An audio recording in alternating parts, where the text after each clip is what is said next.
Joining us now is the Democratic Congresswoman Madeleine Dean of Pennsylvania. She's a member of the Foreign Affairs and Appropriations Committee. Congresswoman, thank you for joining us. Look, this is a tough one because this is really important. A meeting between the President of the United States and the Premier of China, which is our adversary and yet one of our biggest trading partners. There are really important agenda items to discuss. And Donald Trump is going in with his tail between his legs. It is really important. And I have to tell you, you know this about me. I don't like saying that a president overseas on such an important summit is in such a weakened position. But that is the truth. That customer at the gas station right there got it right. The president was telling the truth when he said, I don't think about Americans' financial situation at all.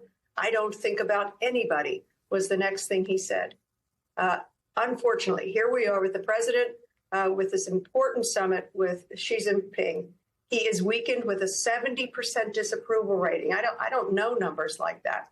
The important issues that we want him to be facing with Xi, with strength, he can't. IP theft, fentanyl precursors coming to the United States, and so many other things. Humanitarian violations by China that we are always fighting. He doesn't have the credibility because of the rubble of what he has done.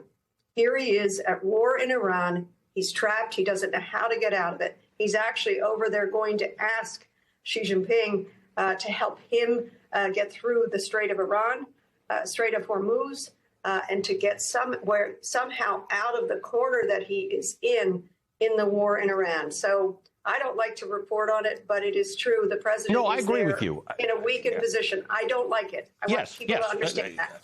I would like the president to be successful in this mission. China is an important country. We have to take everything about it seriously. But again, I don't wish to bore people with economics, but they don't need to hear it from me because they pay for their own gas. 3.8% consumer inflation, 6% wholesale inflation. There are probably a handful of companies in America that can say, I'm not passing the 6% off to my consumers. Most businesses can't. In fact, the example in your district, small businesses can't do that. If they pay 6% more for something, the customer's going to have to pay 6% more for something. They have to. Absolutely. In my district, I think you know it fairly well. Very well, Gas is at $4.69, $4.79. I whipped in the other day because I found $4.59. But I'm talking to colleagues here in D.C. We're in session now in D.C. People are paying $6 a gallon, $7 a gallon and more.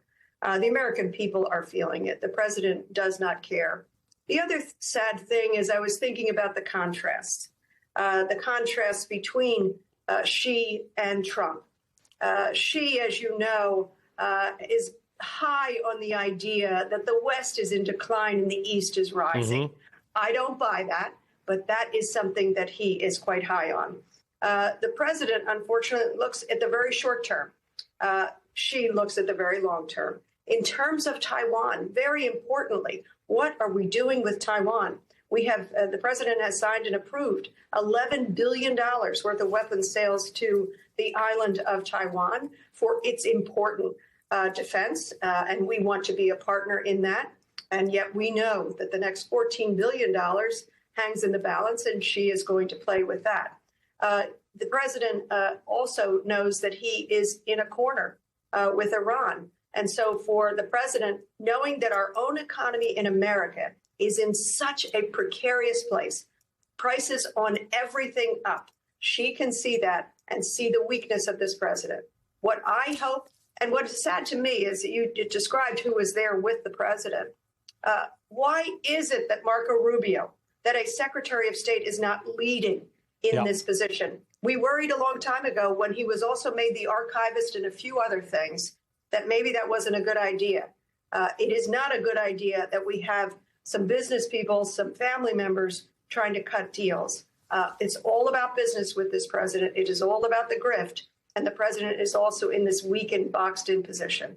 Well, the Marco Rubio thing is its own mystery, right? I mean, he's not leading the discussions with Iran. We've got Tweedle Kushner and Tweedle Witkoff handling that. So I'm always puzzled as to why the Secretary of State's always an afterthought in this administration. But your point about Taiwan is really important because right now the United States has an official policy of sort of the status quo. Nothing should move as it relates to China and Taiwan. Right. Xi Jinping just needs one word in the American position to change, that the United States is opposed to Taiwanese independence. Donald Trump needs a lot more from Xi Jinping than Xi Jinping needs from Donald Trump at this moment. Oh, it is upsetting and disappointing, the balance that we are watching here. And I'm actually quite worried about it. As you know, I serve on appropriations, but also on foreign affairs. Yep. And so our allies in that region are paying close attention. Of course, obviously, Taiwan is paying close attention, but all of our allies in the region want us to be strong, want us to get back to that indispensable nation that Madeleine Albright talked about, that Henry Kissinger represented when you think about talks with China.